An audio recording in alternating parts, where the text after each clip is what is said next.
ძმებო და ძმებო. რამდენჯერმე მე თავში მომივიდა ეს სიტყვა, მაგრამ ვერ ვიპოვე. ჩემი და ხორციელი და არის ფილოლოგი და ვერც იმან ამიხსნა, რომ საიდან მოდის ეს სიტყვა ძვირფასო. ძვირფასოა. ალბათ სომხურშიაც არის ესეთი. ხო, ძვირფასო. გასაგებია, რომ ფუძე აქვს ძვირად დაფასებული დაახლოებით, მაგრამ მე ჩემის აზრით მე ამას უკავშირებ იმით, რომ ჩვენ კაცობრიობა გამოსასყიდად ძალიან ძვირფასი იყო გადახდილი. როცა ვიხილავთ იესო ქრისტეს ჯვარცმას და ჯვარზე ტანჯვას და მისი სიცოცხლის გაღებას ჩვენთვის მარტო ის არ არის, რომ ჩვენ დღეს თავისუფლები ვართ და მარტო ის არ არის, რომ ჩვენ ქრისტიანები ვართ რჩეული ერი. ალბათ ამაზე ნაკლებად არის ხოლმე ყურადღება გამახვილებული, რომ მარტო ჩვენ კი არა, კაცობრიობამ მიიღო შანსი ცხოვრების სიცოცხლის გაგრძელებისა. იმიტომ რომ შანსი აღარ იყო, რომ კაცობრიობა არა და ძველ აღთქმაში ვიცით, რომ რამდენჯერმე ღმერთმა მოიწადინა, უფრო სწორად ცდელობა იყო იმისი, რომ წაეშალა კაცობრიობა და ესეთი სიტყვაც არის ნახმარი შეინანა ღმერთს, შეინანიაო, რომ გააჩინა, რომ შექმნა. და კაცობრიობა მიაღწია, ჩვენ ამაზე არ გვექნება ლაპარაკი, ვინც ქრისტიანული და მსოფლიო ისტორია იცი, ძალიან საინტერესოა. პირველ საუკუნეში რა მდგომარეობა იყო დაახლოებით იმ დროს, როცა იესო ქრისტე მოევლინა წუთის სოფელს. ცხოვრების ფასი არაფერში აღარ იყო. და ბევრი ფილოსოფოსები, იმდროინდელი ფილოსოფოსები ერთადერთ გამოსავალს ხედავდნენ თვითმკვლელობაში. რომ ისა, იმიტომ რომ მთლიანად ფასეულობაც აღარ იყო. და აი ამ დროს მოევლინა იესო ქრისტე, როდესაც გაიღო თავისი სიცოცხლე ჩვენს გამოსასყიდად და ყველა ქრისტიანის გამოსასყიდად, მაგრამ როგორც უკვე გითხარით, ამავე დროს კაცობრიობას მისცა სიცოცხლის გაგრძელების შანსი. თორე კაცობრიობა აღარ იარსებებდა იმ დროს, რომ ეს არ მომხდარიყო. ამიტომ აი ეს ჩვენი, მარტო ჩვენ კი არ ვიძახით ხშირად, ურწმუნოების იძახიან ჩვენი ოჯახის წევრებიც, ძვირფასო, ძვირფასო. აი ამ ეტყობა ჩვენთვის, ყველასთვის გაღებული არის ძალიან ძვირი ფასი. და იმიტომ ჩემი მოსაზრებით მე დაახლოებით ესე. მინდა ყველამ ერთად წავიკითხოთ და ვისაუბროთ ერთ საინტერესო ადგილი. იცით ეს ადგილი, ეხლა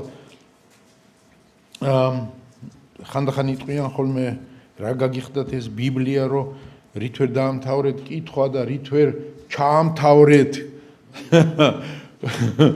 წიგნს, რომანებსა და პოემებს ერთხელ აკითხულობენ და შეიძლება წლების მერე გადაიკითხონ, რომ არ დაავიწყდეთ და თქვენ რით ვერ მორჩით ამის კითხვას, მე პირადად გამიგია.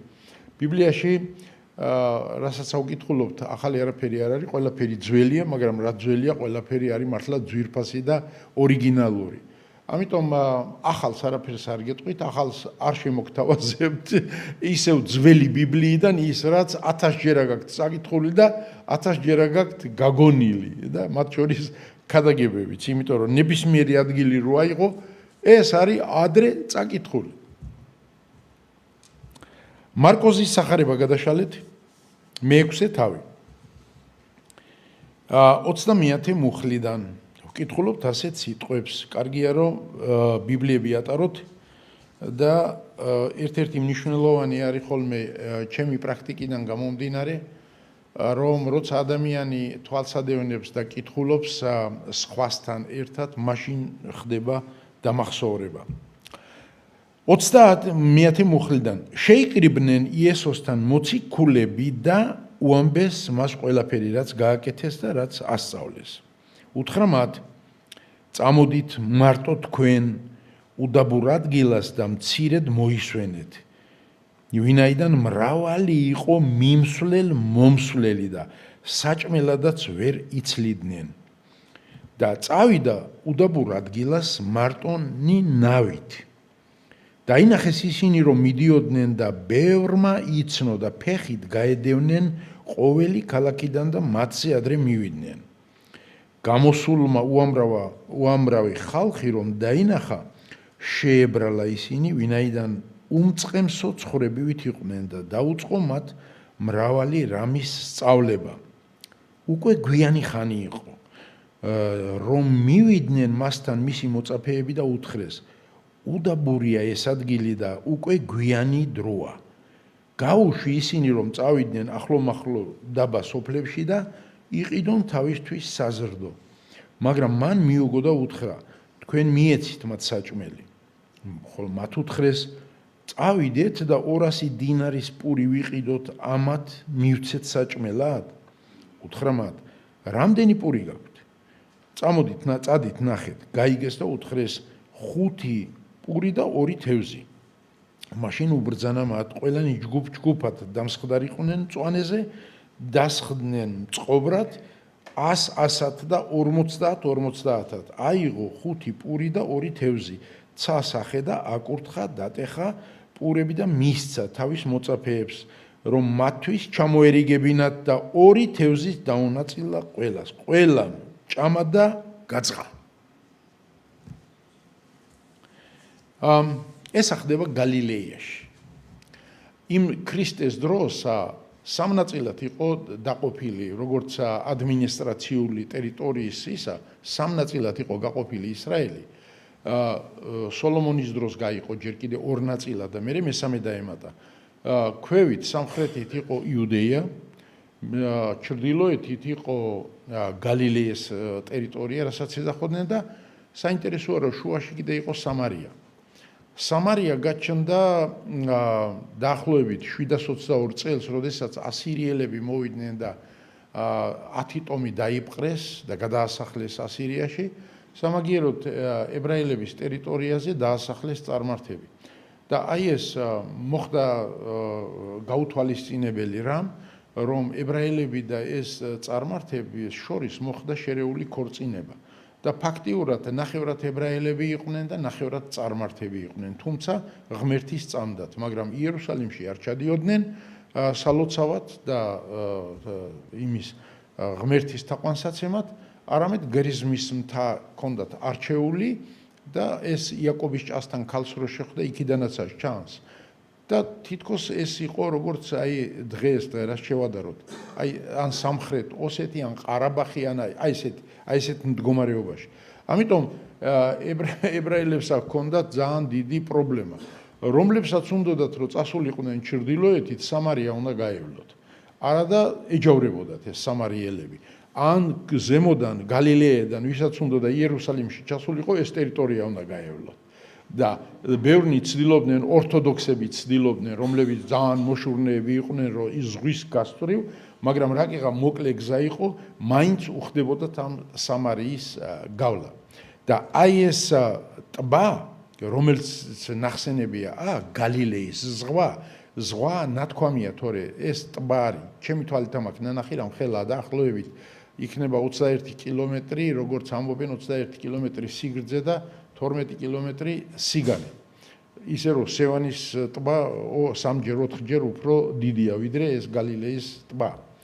და აი ამ დროს, ტერიტორია თვითონ გალილეა არის პატარა, თვითონ ისრაელიც პატარაა. დაახლოებით აი ნახევარი საქართველო რო ავიღოთ, აი ამ ხელა იქნება, ალბათ უფრო ისა. ძალიან სწრაფად ავტობუსით ან ავტომობილით შეგიძლიათ სიგრძე სიგანეზე გაიაროთ ერთ დღეში. არც უნდა ერთი დღე, ნახევარ დღეში. და ეს თვითონ გალილეა დაახლოებით არის 80 კილომეტრი სიგრძეზე და 40 კილომეტრი სიგანეზე. მე საიდან ვიცი, მაინტერესებს ხოლმე, სულ უკირკიტებ ხოლმე, რომ ზომავ, ნეტა რამდენია ენციკლოპედიაში ვიკვლევ, რომ აი ეს ტბაა და ისინი და არ ვიცი, ჩემთვის საინტერესოა ხოლმე აი ეს გეოგრაფიული მდებარეობები და ტერიტორიული აღწერები. ხო და მოხდა ისე, რომ აი ეს მივაკვლიე იმას, რომ რაც სიგრძე და სიგანე ჰქონდა. და თვითონ ეს ტბაც ზღვათ ნახსენები არის გალილეის ტერიტორიაზე. ეს ხდება ჩემო ძვირფასებო მაშინ, როდესაც იესო ქრისტე აი ესეთი ისა კვერცხის ფორმა აქვს ამ ზღვას და ჩრდილოეთ მხარეს ბეთსაიდა არის ეს ქალაქი აღმოსავლეთ მხარეს და მოპირდაპირე მხარეს არის კაპერნაუმი. იძახიან რომ ბოლო დროს როგორც ამბობენ იესოს მშობელი ეს დედა რომელიც ცოტა ცოცხალი დარჩა და ძმები კაპერნაუმში ცხოვრობდნენ. არ ვიცი რამდენად მართალია ეს, მაგრამ ისტორიული ფაქტია. და აი ამ ბეთსაიდიდან არის დაახლოებით 10-13 კილომეტრი რო გავზომე, რომ ნავით ისუყონ, რა ქვიან, გადაჭრან ეს გზა, გასცურონ. და რა მოხდა? იმიტომ რომ აქავე წერია, ჩემი მოგონილი არ არის, რომ იესო ქრისტე სადაც იყო, ეს ეხება დაახლოებით ქრისტეს ცხოვრება მსახურების 3 წელიწად-ნახევარი პირობითად ყოფენ 3 პერიოდად. პირველი პერიოდი იყო, როცა გამოჩნდა ეს უცნაური კაცი და სულ ყველა მიეხალა და სულ ყველა საინტერესებდა, იმიტომ რომ განსხვავებული ის იყო, სწავლება ჰქონდა და ძალაუფლება ჰქონდა.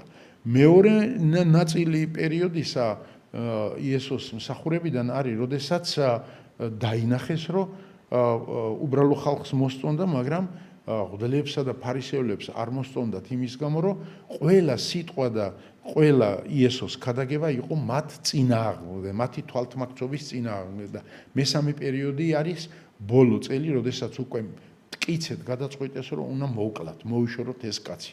აი ეს არსებული ისა პირველ ნახევარს ეხება, პირველ პერიოდს ეხება. როდესაც ხალხი დასდევდა და აქვე წერია, ბევრი იყო მიმსვლელ-მომსვლელი. ეს იმდენად დამღლელი იყო, რომ იესომ შეატყო თავის მოწაფეებს, რომ დაღლილები იყვნენ და მშივრები იყვნენ. ახლა ამდენ ხალხს ხო ვერ შეჭამდნენ და უთხრა, რომ შეამჩნია ესა, წავიდეთ უდაბურ ადგილზე, ანუ განმარტოვებულ ადგილზე, ანუ გალილეის ზღვის მოპირდაპირე მხარეს, კაპერნაუმის მხარეს, იქ პატარა უდაბნოსავით არის, აი ესე დაუსახლებელი ადგილი და იქ განმარტოვდეთ და რატო სჭირდებოდა განმარტოვა? დასვენება, ჭამა და განსაკუთრებით მოწაფეები ყოველთვის უსმენდნენ ქრისტე, რასა ქადაგებდა ხალხში და მერე რაღაცას იჭერდნენ, რომელსაც თვითონ ვერ იგებდნენ და ცალკე რომ განმარტოვდებოდნენ, ყოველთვის ეკითხებოდნენ, რომ ეს რატო თქვი, ეს რას ანიშნავს, ეს რაზე მიანიშნებს და ასე შემდეგ. ამიტომ ქრისტემაც იცოდა ეს და ჩასხდნენ ნავში და წავიდნენ. მაგრამ აი საკვირველება, ეს ხალხი, რომელიც ქრისტესთან იყო და უსმენდა და დამატებით ახლებით, დაახლოებით, როდესაც მეორე ნაპირზე მივიდნენ, აი საკვირველებაო, იქ უკვე ეს ხალხი, რომლებიც აქ იყვნენ, დახვდნენ. არადა, როდესაც მოვიძიე ეს მანძილი, აი ამ ჩრდილოეთის სანაპირო 13 კილომეტრია. 13 კილომეტრი თან მარტო კაცები არ იყვნენ. აქ იყვნენ ქალებიც და ბავშვებიც. ღვთისმეტყველები, როცა აი ამ ფაქტს აღწერენ, იძახიან, რომ მარტო 5000 კაცი კი არ იყო. 15-დან 20,000-მდე იყო თუ ჩავთვლით ქალებსაც და ბავშვებსაც და წარმოგიდგენიათ, რომ 13 კილომეტრი ფეხით გაიარეს სანაპიროზე. მივიდნენ უფრო ადრე, სანამ იესო ქრისტე და თავისი მოწაფეები მივიდოდნენ, მიაღწევდნენ იმ ადგილს. მივიდნენ და ისევე ხალხი დახვდა და ცოტა მოგვიანებით დანარჩენებიც შემოუერთდნენ. რა იყო? რატო დასდევდა? ამ მომენტში ისრაელში იყო სულიერი შიმშილი. ხალხს ყელში ჰქონდა ამოსული ფარისეველთა თვალთმაქცობა, რომ თვითონ ქრისტემ დაახასიათა ერთხელ, რომ ადამიანებს კიდებთ მძიმე ტვირთს და თვითონ თითზე არ დააკარებთო. და ამას ემატებოდა მღვდლების თვალთმაქცობაც, როდესაც მთელი ბიზნესი და მთელი მატერიალური დოვლათი ხელში ჰქონდათ დაწყებული ანადან, მერე თავისი 5 ვაჟიშვილი და სიძე კაიაფა, რომელსაც აი ამ სატაძრო ეს ვაჭრობა, აი ამ შესაწირავი მტრედებისა, ფულის გადასახურდაებელი მაგიდები, მერე ბეთლემის ახლოს მიმდებარე ტერიტორია, ცხოვრები, ყველაფერი ამათ ეკუთვნოდათ. ეს იყო რელიგიური კასტა, რომელიც ფლობდა იმ დროს და იცოდა ეს უბრალო ხალხმა და ყელში ჰქონდა თამოსული ამათი ისა. ამიტომ, როდესაც იესო გამოჩნდა და დაინახეს იესოში ერთ მხრივ ძალაუფლება და მეორე მხრივ გულწრფელება განსხვავებული ფარისეულებისაგან, ამიტომ მთელი ხალხი მისდევდა მას და დახვდა მეორე ნაპირზე, ასე რომ ეს ხალხი იყო სულიერად მშიერი. როდესაც ვადარებ ჩემო ძვირფასებო ჩვენს დროს, აი ახლა რა, მარტო ჩვენ იმიტომ კი არა ვართ და იმიტომ კი არ ვკითხულობთ, რომ ისტორია განვიხილოთ. არა, როცა ისტორიას ავკითხულობთ, მერე ვიყენებთ ჩვენ. აი ამ ისტორიაში, აი ამ სურათში ხშირად ჩვენი თავი უნდა დავინახოთ, ჩვენი დრო უნდა დავინახოთ, ჩვენი ეკლესია. ქადაგების ერთ-ერთი მნიშვნელოვანი ნაწილი მდგომარეობს იმაში, რომ ადამიანმა არა მარტო ინფორმაცია მიიღოს, არამედ თავისთვის გამოიყენოს, შეადაროს თავისი თავი, ეკლესიაც გნებავთ თავისი ოჯახი, აი ამ წაკითხულსა და ნაკადაგებს. და რა თქმა უნდა, მე მიიღოს გადაწყვეტილება თუ რაღაცა ისე ვერ არის და ატყობს თავის თავს, რომ ვერ შეესაბამება ჩემი ცხოვრება ღმერთის სიტყვას. ამ შემთხვევაში მე მინდა გითხრათ, რომ როცა უყურებ დღევანდელ დღეს და ურწმუნო საზოგადოებას, როგორც თქვენ ისე მეც მიხდება და ჭარბად მიხდება ურწმუნო საზოგადოებაში ყოფნა, ვერ ვხედავ სულიერ შიმშილს. ხალხი არის გამოფიტულია იმდენად, რომ შიმშილს ვერ აგრძნობს და ჩემი მუდმივი საფიქრალი არის, აი არ ვიცი, ალბათ თქვენც ესე იმყოფებით, რომ ყოველ დღე ეს არის ჩემი ფიქრი. რატო არ არიან დაინტერესებულები? ვისაც გინდა მიხვიდე და უთხრა, სულ ყველა აი იმის გულისთვის რო არ გაწყენინოს, შეიძლება რაღაცა მოგისმინოს, მაგრამ თუ მე გააგრძელე, გეტყვის რომ არა საქმე მაქვს ესა და მაშინ ვეტყობა რომ არ არიან დაინტერესებული. ანუ სულიერი შიმშილი არ არის, მაგრამ აი ეს თვითონ სულიერი შიმშილი რაზეა დამოკიდებული, ეს უკვე აღარ ვიცი. როგორც წლებია, ნაწილობრივ სულიერი შიმშილი მე მოვესწარი აქ, რომლებიც ცოტა ასაკიანი ხალხი ხართ, 90-იან წლებს, როცა საბჭოთა კავშირი დაიშალა, აი მაშინ იყო. საკმარისი იყო დიდი სიბრძნე და მჭერმეტყველება არ იყო საჭირო, დაგერიგებინა ბიბლიები ან სახარებები, გეთქვა ორი სიტყვა და ადამიანები იღებდნენ. მე მოვესწარი და ეს გაგრძელდა თითქმის 3-4 წელიწადი. მერე დაიკარგა. წავიდა მერე. აი 94-15 წლიდან დაახლოებით, არა? მე ვაგრძელებ ლოცვას და ღმერთთან სულ საუბრობ ამაზე, რომ რატო ხდება ღმერთო? რატოა ეს ხალხი უინტერესო, რატოა გამოფიტული და ვეძებ მიზეს, რატომაც შეიძლება იყოს დაკარგული მგრძნობიარობა ღმერთის სიტყვის მიმართ.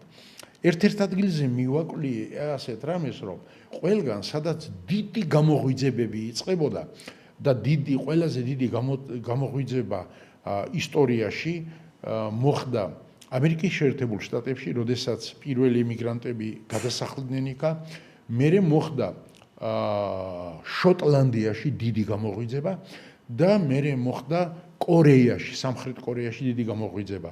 ეხლა დიდი გამოღვიძება, როგორც ამბობენ, არის ბრაზილიაში და ჩინეთში. ხო და ყველა ათობით ისინი ნაწარმოებები და ნაშრომები წავიკითხე, ვიკვლევდი რაზეა დამოკიდებული აი ეს შიმშილი, სულიერი შიმშილი. სხვანაირად ამას უწოდებენ გამოღვიძებას, ხალხის გამოღვიძებას. და ერთი ავტორის წერს, მარტო ერთი ამერიკელი ავტორის წერს, რომ ეს არის ხანგრძლივი, დაუღალავი მტანჯველი ლოცვის შედეგი. რომ იქ სადაც გამოღვიძება იყო ათობით წლების მტანჯველი ლოცვა თავიანთ ქვეყანაზე. ერთ-ერთი იყო ჯონ ნოქსი. ასეთი პიროვნება იყო შოტლანდიაში, რომელიც მთელი 10 წელზე მეტი ლოცულობდა, ღამე დგებოდა და ეუბნებოდა: ღმერთო, ან მაჩუქე ჩემი შოტლანდია, ან არა და წაიყვანე ჩემი სული. და გავიდა 10 თუ 13 წელწადი და დიდი უზარმაზარი გამოღვიძება მოხდა შოტლანდიაში. დღეს არ ვიცი ახლა ვინ როგორ რეაგირებს ამაზე. შეიძლება ზოგი კმაყოფილია თავის საკუთარი თავის გადარჩენით, ზოგს უარ ედარდება, ქრისტიანებზეა ლაპარაკი. მაგრამ მე მაინც მგონია, რომ ზოგჯერ უნდა დაფიქრდეთ ყველანი, რომ რატო არ არის დღეს ხალხი ასეთი მგრძნობიარე, რატო არ უნდათ რომ მოისმინონ და შესაბამისად ლოცვაც არის საჭირო. ლოცვაც არის ამას წინათ, როცა ბაკურიანში იყო ერთი კონფერენცია, კითხვარი გავაკეთე და ამ კითხვარში იყო რამოდენიმე კითხვა, რომ ლოცულობთ ღამე, დგებით და ლოცულობთ ღამე. მარხულობთ ლოცვის დროს გიტირიათ. ეს არის ტესტები, როგორც სხვანაირად ლაკმუსის ქაღალდი, რამდენად ადამიანებს აინტერესებთ სხვა ადამიანის ბედი. ეს ამ შემთხვევაში ამ ეკლესიის გარშემო, გურჯაანის რეგიონში, რომ არ შეიძლება რომ ეკლესია ცხოვრობდეს, რომ არ აინტერესებდეს სხვა ადამიანები. საინტერესოა ის ფაქტი, ჩემო ძვირფასებო, რომ ეს ადამიანები, ვინც იესოს გაყვნენ, იმდენად იყვნენ სულიერად მოშიებულები, რომ ფიზიკურ შიმშილს ვერ აგრძნობდნენ. ნუ ეხლა ალბათ წარმოგიდგენიათ, რას ნიშნავს 10 ან 13 კილომეტრი გაიარო ფეხით. ადამიანი, საშუალო ადამიანი თუ იცით 1 საათში რამდენს გადის ფეხით? გამოგიკვლევიათ 5 კილომეტრი. 2 საათნახევარი მაინც მიდიოდნენ ფეხით. ბავშვებით თან. და მერე უკან როცა ბრუნდებოდნენ, როცა მოწაფეებმა შესთავაზეს, რომ გაუშვი უკან დაბრუნდნენო, ისევ 13 კილომეტრი უნდა გამოივლოთ ფეხით. აი რატო შეეცოდა იესოს ეს ხალხი. და საინტერესო არის, რომ თვითონ ეს ხალხმა ინიციატივა იმისი, რომ ეჭამათ, ხალხიდან არ მოდიოდა. მოწაფეებმა დაინახეს, მოწაფეებს შეეცოდათ, იესოსაც შეეცოდათ, მაგრამ ამათ შორის მოწაფეებისა და იესოს შორის განსხვავება ის იყო, რომ მოწაფეებმა ძალიან იოლი გზა გამონახეს და უთხრეს, რომ გაუშვი დაბრუნდნენ თავიანთ სოფლებში და დაბაში და ახლო-მახლო იმაში და იყიდონ საჭმელი და ის იყო. მაგრამ იესომ სხვანაირი შესთავაზა, რომ ქრისტემ არ გაუშვა, არამედ თვითონ უნდოდა რომ დაეკმაყოფილებინა ამ ხალხის საჭიროება, ამ შემთხვევაში შიმშილი. რით იყო გამოწვეული მოწაფეების პასიური პოზიცია ამ ხალხის მიმართ? 3 რამით იყო გამოწვეული. პირველი იყო ის, რომ დაღლილები იყვნენ და თავიანთი თავი უფრო ეწოდებოდათ. თავიანთი თავი უფრო ეწოდებოდათ, ვიდრე ეს ხალხი. ეს იყო პირველი მიზეზი. მეორე მიზეზი უნდოდათ მარტო დარჩენა ქრისტესთან და ჭამა, ესენიც მშივრები იყვნენ. და მესამე და ყველაზე მთავარი მიზეზი იყო მათი უმწეობა. მიზეზი მართლაც რეალური იყო, მათ არ ჰქონდათ. ეს იგრე ჰაერზე კი არ იყო ნათქვამი, არ ჰქონდათ. როდესაც გამოიკვლიეს, რომ აბა რამდენი პური გააქვთო, აღმოჩნდა სულ 5 პური. ვის ეყოფოდა თვითონაც არ ეყოფოდათ ებრაული პური იმ დროს იყო აი ესეთი აი მრგვალი იმასავით შეიძლება ერთი პური ყოფნოდა ორ კაცს ისიც არაჭარბად და ამათი ეს პასიური პოზიცია იყო რეალური ესენი უყურებდნენ რეალობიდან გამომდინარე რომ მართლაც არაფერი არ შეეძლოთ და თუნდაც ის რომ ეხლა 200 დინარისა წავიდეთ და 200 დინარისა ჯერ ერთი რომ მე დარწმუნებულები არა ვართ ჩვენ რომ 200 დინარი იმ ქისაში ექნებოდა რომელსაც ეს იუდა დაათრეოდა ამ ქისას და ნახევარს იპარავდა ცნობილია ჩემ მოგონილი არ არის 200 დინარი არ ექნებოდათ რომაული დინარით რომლითაც ასარგებლობდნენ ერთი დინარი იყო ერთი დღის ისა და წარმოგიდგენიათ რომ 200 დინარით გინდაც 1000 პური ეყიდათ 15000-მდე მინიმუმ ადამიანს ეს პური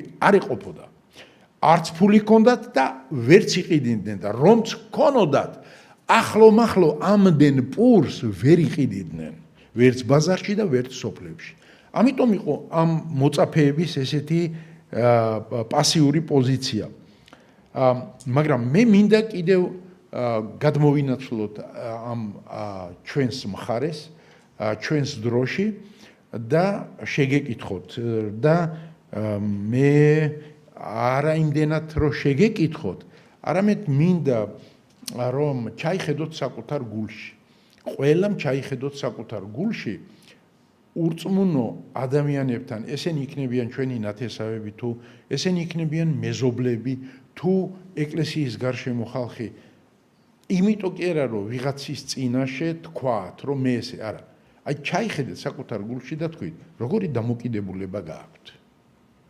ობიექტური იყავით თქვენი თავის წინაშე როგორი დამოკიდებულება გაქვთ ურწმუნო ადამიანებთან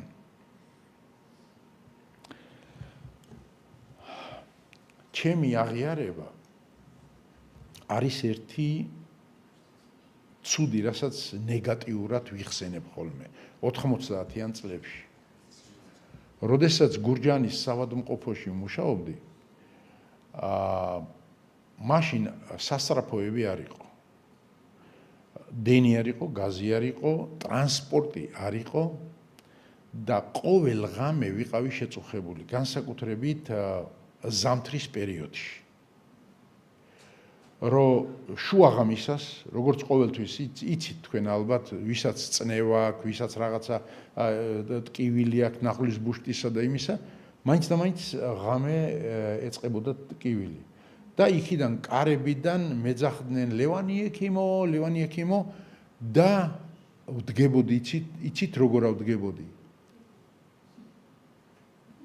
აი ესეთი სახით როცა 1 საათი მანქანით კი არა ფეხით მეზობელ სოფელში გავდიოდი და ეს ხდებოდა 5 წლის განმავლობაში ყოველ დღე თითქმის ან ჩემი მეუღლე ან მე და 3 კილომეტრს რო ფეხით გაივლი მეზობელ სოფელში და იქიდან ტრანსპორტი არ არის და ციუ ყიამათ იმაში ბრუნდები 2 საათზე ამდღარი 4-ის ნახევარზე ბრუნდები მე 1 საათი უნდები გადმობრუნდები ვეღარცა გძინავს და აი ესე მთელ დილამდე ატარებ დროს და ვიყავი საშინლად გაღიზიანებული. ერთ-ერთ მომენტში მე ღმერთმა მე მამხილა. სულიწმინდა მამხილა. თავისი სიტყვის მეშვეობით. და მე დავინახე რომ ეს იყო დიდი უსჯულოება ჩემი მხრიდან. არ შეიძლებოდა ჩემი გაღიზიანება. იმიტომ რომ მე ვალდებული ვიყავი რომ ყველა ადამიანს გაჭირვებულს დავხმარებოდი და მე ჩავიხედე ჩემს გულში და ვნახე რომ მექანიკურად მოქმედებდი და ვერ დავინახე ჩემს გულში ამ ხალხის მიმართ შეცოდება აი ეს დამანახვა სულიწმინდამ გავიდა ეს დრო და მე ხშირად ამას ვიხსენებ ცუდი გრძნობით რომ მე ეს არ უნდა გამიკეთებინა არ უნდა მე მქონოდა ის შეცოდება უნდა მქონოდა მაგრამ ყველა ჩვენგანს ყველა არ არის ექიმი და ყველა არ არის ინჟინერი და ყველა არ არის დაუშვათ სასწრაფო დახმარების მძღოლი და ისა, მაგრამ ყველასა ყავს ნათესავები, მეზობლები. ჩაიხედეთ გულში როგორი დამოკიდებულება გაქვთ მათ მიმართ. არის თუ არა შეცოდება მათ მიმართ. რატო საჭირო ეს საკითხი? რატო წამოვჭერი ეს საკითხი აი ამ წაკითხული ტექსტიდან გამომდინარე? ეს საკითხი არის ძალიან აქტუალური დღეს. იმიტომ რომ ჩვენს გრძნობებზე არის პირდაპირ დამოკიდებული ხალხის მგრძნობიარობა. თუ ჩვენ გვეცოდება, ხალხი ნელა-ნელა იწყებს აი ამ სულიერ შიმშილს. მაგრამ ხშირ შემთხვევაში ის რაც მე გადავიტანე, ალბათ შემიძლია რომ სხვებსაც გაუზიარო, არა სიამაყით, არამედ თავმდაბლობით და იმიტომ რომ ეს ნეგატიური მოვლენა იყო. მე დავიწყე ჩემ თავზე ლოცვა. რომ ღმერთო, მე ვერა უგრძნობ მეთქი ამ ხალხის მიმართ და მომეცი სიბრალული და რომ აღარ გავღიზიანდე. თუმცა მიზეზი მქონდა გაღიზიანებისა, მაგრამ როგორც ქრისტიანს არ შეიძლებოდა. და თანდათან გეტყვით, რომ როცა ყოველდღე ვლოცულობდი, აი დაწოლის წინ,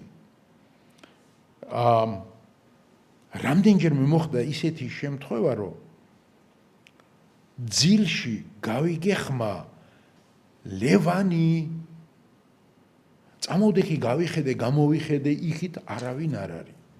თავიდან ვერ გავიგე. მაგრამ მე გავიგე, რომ რაღაცა უნდა მომხდარიყო.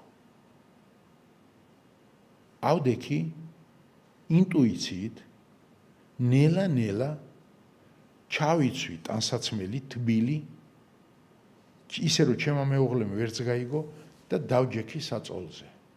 ვიღაცას რო დავინახე, ალბათ გიჟი ვეგონებოდი. ამ შუაღამისას ამ სიცივეში რა თუნდა რომ ჩაიცვაო.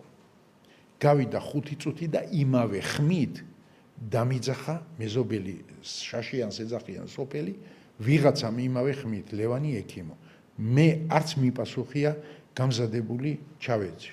ჩავედი, ჩაცმული და შევეგებე კარებთან. კარები გაუღე ალაყაფი და წავედი მასთან ერთად. ჩემთვის ეს იყო საკმარისი ღმერთისაგან პასუხი, რომ მე აღარ შემეძლო ისე ცხოვრების გაგრძელება, როგორც ადრე. იმიტომ გეუბნებით ჩემო ძვირფასებო, რომ ეს მნიშვნელოვანია.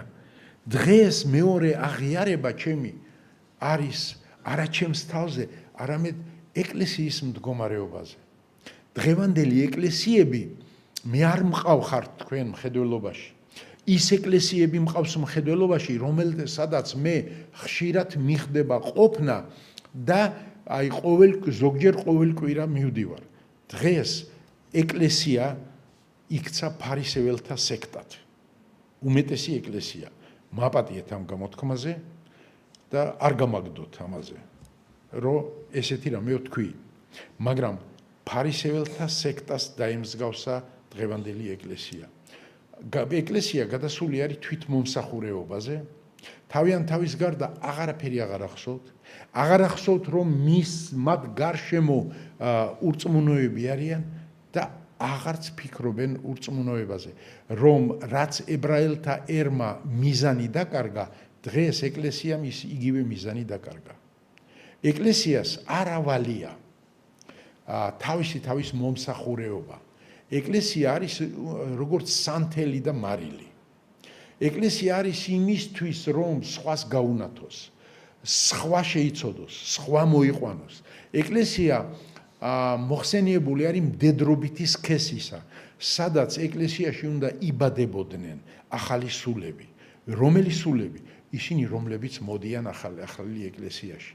და ყოველ წელს ვხედავთ, რომ ეს ნათლობა იყო დრო 90-იან წლებში, როდესაც მე პირადად 103 სული მომინათლია. და რომ ამოვედი წყლიდან, აი ამ ცივი წყლიდან, ფეხები აღარ მემორჩილებოდა. მაგრამ ის დრო წავიდა და დღეს თუ 5 ადამიანია მოსანათლად, მადლობას ვწირავთ ღმერთს. ეკლესია არის მდედრობითი, ეს არის როგორც ყოველთვის მშობიარობისთვის უნდა იყოს მზად. მაგრამ ამისათვის ღმერთის შვილები, ქრისტიანები უნდა იყვნენ მოწოდებულები, მზად უნდა იყვნენ ამისათვის. ამისათვის არის საჭირო ლოცვა.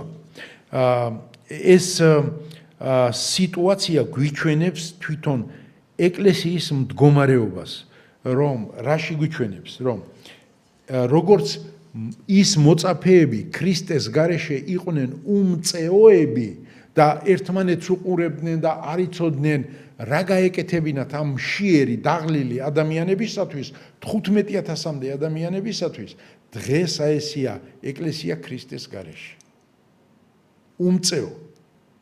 უმწეო, რომელიც არ ლოცულობს, არ მარხულობს, რომელიც არ ზრუნავს, რომელსაც არ სტკივა, რომელიც გადასული არის თვით მომსახურეობაზე. ხანდახან გემეცინება ხოლმე და რამდენიმე და მითხრა წინა კვირას რომ მადლობთ ძმაო რომ ხო, კაი სიტყვები გითხარიო. მე ვთხარი მადლობა მაშინ მითხარი თუ შენ ცხოვრება და შენ წარმოდგენა შეიცვლება მეთქი. იმიტომ რომ უდიდესი წილი ქადაგებებისა, წაკითხვისა, მოსმენისა არის მარტო ინფორმაციის მიღება. დღეს ეკლესიაში ცხოვრება არ იცვლება. მორწმუნეები ნაკლებად არიან, ვინც თუ გაიგეს, რომ ასე ცხოვრება აღარ შეიძლება, ასე ყოფა აღარ შეიძლება, ძალიან ცოტანი არიან, ერთეულები არიან, ვინც გადაწყვეტილებას იღებს და ლოცულობს, რომ ღმერთო, აღარ შეიძლება ესე ცხოვრება, შემცვალე. დღეს ეკლესიაში სჭირდება ტრანსფორმაცია, განახლება, შეცვლა სჭირდება. თვითმომსახურეობიდან უნდა გადავიდეს სხვების მომსახურეობაზე. ერთ-ერთმა როგორც ცნობილმა ქრისტიანმა თქვა, მაჩვენეთ თქვენი ბიუჯეტი რაში იხარჯება და მე გეტყვით თქვენა არის სწორად აკეთებს ეს ეკლესია თუ არა. და როდესაც მეც ვიკვლევდი ამ იმას, რომ რამოდენიმე ეკლესია ერთი ათეული ეკლესიაში გამოვიკვლიე, რაში იხარჯებოდა ფული. აღმოჩნდა რომ 80-90% იხარჯებოდა თავის თავზე. ევანგელიზაციაზე, მისიონერებზე, რაღაცა იმეებზე, ხალხის მოქცევაზე არაფერი არ იხარჯებოდა. და ეს არის შედეგი. მეორე მხრივ ისე როგორც ეკლესიას მოწაფეებს არ შეეძლოთ ქრისტეს გარეშე რაიმე გაეკეთებინათ, დაეკმაყოფილებინათ ეს ხალხი, მეორე მხრივ ქრისტესაც არ შეეძლო თავისი მოწაფეების გარეშე გაეკეთებინა რამე. იმიტომ რომ რაც მთავარი იყო ქრისტემ გააკეთა და დანარჩენი რითაც უნდა დამთავრებულიყო მოწაფეების მეშვეობით გააკეთა ეს. მოწაფეებმა აიღეს ეს გამრავლებული პური, დაურიგეს, დასხეს ხალხი, დაანაყრეს, მერე ეს დარჩენილი ნაჭრეები პურისა წამოკრიფეს. ამაში მოწაფეები იღებდნენ მონაწილეობას და დღეს ჩვენ არა მარტო ჩვენ გვჭირდება, ეკლესიასაც ჭირდება ქრისტე, ქრისტეს ავჭირდებით ჩვენ. ჩვენ რაში ვჭირდებით? ჩვენ ავართ მისი თვალები, რომ დავინახოთ ურწმუნოები და შევიცოდოთ. ჩვენ ავართ მისი ხელები, რომ დაურიგოთ, რაც შეგვიძლია. ჩვენ ავართ მისი ფეხები, რომ წავიდეთ და ვიპოვოთ ეს ხალხი და ჩვენ ავართ მისი ბაგეები, რომ ველაპარაკოთ ქრისტეზე. ანუ დღეს ხილულად არ არის ქრისტე. ქრისტე გვაძლევს ჩვენ ძალას, გვაძლევს იდეას, გვაძლევს ცოდნას, მაგრამ ეს პრაქტიკული განსახორციელებლად ეს არის ჩვენს კისერზე. ეს თითოეული ჩვენთაგანს უნდა ესმოდეს. ეკლესია თუ არ ფუნქციონირებს, ის ადრე თუ გვიან კვდება. და როგორ კვდება? იწყება ინტრიგები ეკლესიაში, ერთმანეთში ვერ არიგდებიან, ვიღაცამ რაღაცა თქვა და აი შე რატო თქვი ჩემზე და აგორდება და მერე ეს საწყალი ხუცესი დგა და აშველებს ამათ. კარგი გეყოფათ, დაწყნარდით. რატო ხდება ესა? იმიტომ რომ გარე მისია არ არის. რაც დავალებული აქვს ეკლესიას, ყველა რო დაკავებული, ან უმეტესი წილი რო დაკავებული იყოს აი ამ საქმით, ადამიანების გადარჩენით, ადამიანების ურწმუნოების მომსახურეობით, ეკლესია არ მოკვდებოდა. ვინა ვართ ჩვენ დღეს? ამიტომ ყველა ჩვენმა განმა საკუთარ თავზე უნდა იფიქროს და საკუთარ თავს გასცეს პასუხი.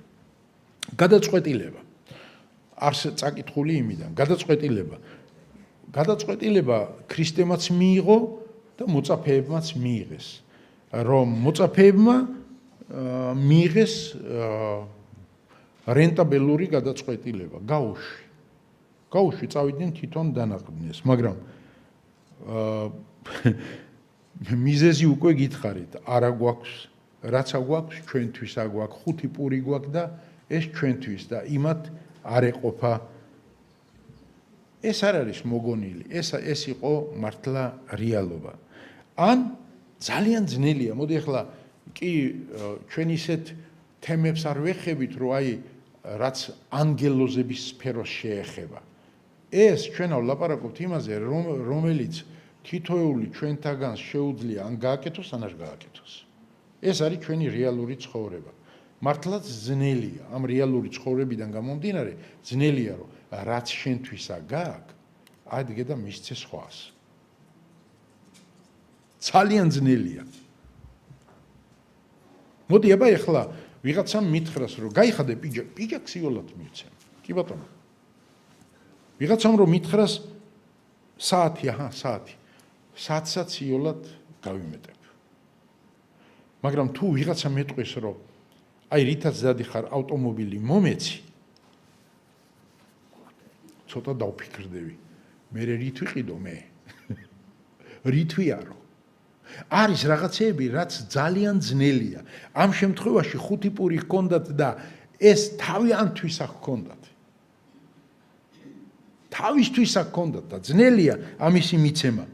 გეცნობათ ეს ალბათ სიტუაცია გეცნობათ, როდესაც ეკლესიაში რაღაცა ღონისძიება, როცა ეკლესია რაღაცასა გეგმავს, როცა ეკლესიას აქვს მიზანი, ყველა ეკლესიას უნდა ჰქონდეს მიზანი. უახლოესი მიზანი და შორეული მიზანი. მიზნის გარეშე ეკლესია ვერ იარსებებს, დასუსტდება. მაგრამ როცა ამ მიზანზეა ლაპარაკი, მიზნის განხორციელებაზე, შეგიძლიათ ერთი და იგივე პასუხი მოისმინოთ. რა პასუხია ეს?